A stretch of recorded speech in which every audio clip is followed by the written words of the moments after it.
పశ్చిమాసియాలో యుద్ధం ప్రారంభమైనప్పటి నుంచి ఇప్పటి వరకు ఇరాన్ నుండి 3,75,000 మంది భారతీయులను సురక్షితంగా భారత్కు రప్పించామన్నారు ప్రధాని మోదీ. వీరిలో వైద్య విద్యార్థులు కూడా ఉన్నారని చెప్పారు. వెస్ట్ ఏషియా దేశాధినేతలతో తాను మాట్లాడగా భారతీయుల రక్షణకు హామీ ఇచ్చారన్నారు. హార్మోజ్ జలసంధి నుండి భారత్కు చెందిన చమురు, ఎరువులు, నిత్యావసరాల నౌకలు ఆటంకం లేకుండా వస్తున్నాయన్నారు మోడీ. अध्यक्ष महोदय, भारत के सामने भी इस युद्ध ने अप्रत्याशित चुनौतियां खड़ी कर दी हैं। ये चुनौतियां आर्थिक भी हैं, नेशनल सिक्योरिटी से जुड़ी भी हैं और मानवीय भी हैं। युद्धरत और युद्ध से प्रभावित देशों के साथ भारत के व्यापक व्यापारिक रिश्ते हैं। जिस क्षेत्र में युद्ध हो रहा है वो दुनिया के दूसरे देशों के साथ हमारे व्यापार का भी एक महत्वपूर्ण रास्ता है। भारत में बड़ी मात्रा में कच्चा तेल, गैस और फर्टिलाइजर जैसी अनेक जरूरी चीजें हॉर्मुज स्ट्रेट के रास्ते से आती है। युद्ध के बाद से ही हॉर्मुज स्ट्रेट में जहाजों का आना जाना बहुत चुनौतीपूर्ण हो गया है। बावजूद इसके हमारी सरकार का ये प्रयास रहा है कि पेट्रोल, डीजल और गैस की सप्लाई बहुत ज्यादा प्रभावित न हो, देश के सामान्य परिवारों को परेशानी भी कम से कम हो, इस पर हमारा फोकस रहा है। हम सभी जानते हैं देश अपनी जरूरत की 60% एलपीजी आयात करता है। इसकी सप्लाई में अनिश्चितता के कारण सरकार ने एलपीजी के डोमेस्टिक उपयोग को प्राथमिकता दी है। साथ ही एलपीजी के देश में ही उत्पादन को भी बढ़ाया जा रहा है। पेट्रोल, डीजल की सप्लाई पूरे देश में सुचारू रूप से होती रहे, इस पर भी लगातार काम किया गया है। अध्यक्ष जी, आज की इन परिस्थितियों में एनर्जी सिक्योरिटी को लेकर बीते एक दशक में उठाए गए कदम और भी प्रासंगिक हो गए हैं। भारत ने बीते 11 वर्षों में अपनी एनर्जी इंपोर्ट का डाइवर्सिफिकेशन किया है। पहले क्रूड ऑयल, एलएनजी, एलपीजी ऐसी एनर्जी जरूरतों के लिए 27 देशों से इंपोर्ट किया जाता था। वहीं आज भारत 41 देशों से इंपोर्ट करता है। अध्यक्ष जी, बीते दशक में भारत ने संकट के ऐसे ही समय के लिए कच्चे तेल के भंडारण को भी प्राथमिकता दी है।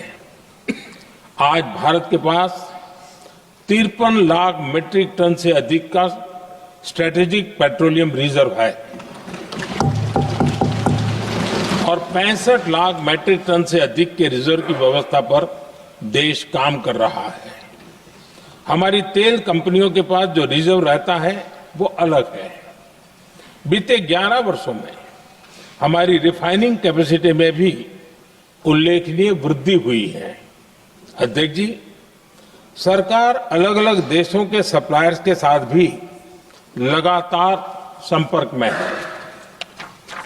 प्रयास ये है कि जहां से संभव हो वहां से तेल और गैस की सप्लाई होती रहे। भारत सरकार गल्फ और आसपास के शिपिंग रूट्स पर निरंतर नजर बनाए हुए है। हमारा प्रयास है कि तेल हो, गैस हो, फर्टिलाइजर हो, ऐसे हर जरूरी सामान से जुड़े जहाज भारत तक सुरक्षित पहुंचे। हम अपने सभी वैश्विक सहयोगियों के साथ निरंतर संवाद कर रहे हैं ताकि हमारे मैरीटाइम कॉरिडोर सुरक्षित रहे। ऐसे प्रयासों के कारण बीते दिनों हॉर्मुज स्ट्रेट में फंसे हमारे कई जहाज भारत आए भी हैं। अध्यक्ष जी, संकट के इस समय में देश की एक और तैयारी भी बहुत काम आ रही है। पिछले 10-11 साल में इथेनॉल के उत्पादन और उसकी ब्लेंडिंग पर अभूतपूर्व काम हुआ है। एक दशक पहले तक देश में सिर्फ 1-1.5% इथेनॉल ब्लेंडिंग कैपेसिटी थी। आज हम पेट्रोल में 20% इथेनॉल ब्लेंडिंग के करीब पहुंच रहे हैं। इसके कारण प्रति वर्ष करीब 4.5 करोड़ बैरल कम ऑयल इंपोर्ट करना पड़ रहा है। जहां तक डिप्लोमेसी की बात है, भारत की भूमिका स्पष्ट है। शुरुआत से ही हमने इस संघर्ष को लेकर अपनी गहरी चिंता व्यक्त की है। मैंने स्वयं भी पश्चिम एशिया की सभी संबंधित नेताओं से बातचीत की है। मैंने सभी से तनाव को कम करने और इस संघर्ष को खत्म करने का आग्रह किया है। भारत ने नागरिकों, एनर्जी और ट्रांसपोर्ट से जुड़े इंफ्रास्ट्रक्चर पर हमलों का विरोध किया है। कमर्शियल जहाजों पर हमला और हॉर्मुज स्ट्रेट जैसे अंतर्राष्ट्रीय जलमार्ग में रुकावट अस्वीकार्य है। भारत डिप्लोमेसी के जरिए युद्ध के इस माहौल में भी भारतीय जहाजों के सुरक्षित आवागमन के लिए निरंतर प्रयास कर रहा है। अध्यक्ष महोदय, भारत हमेशा से ही मानवता के हित में और शांति के पक्ष में अपनी आवाज उठाता रहा है। मैं फिर कहूंगा कि बातचीत और कूटनीति ही इस समस्या का समाधान है। हमारे हर प्रयास तनाव को कम करने, इस संघर्ष को समाप्त करने के लिए है। इस युद्ध में किसी के भी जीवन पर संकट मानवता के हित में नहीं है। इसलिए भारत का प्रयास सभी पक्षों को जल्द से जल्द शांतिपूर्ण समाधान के लिए प्रोत्साहित करने का है।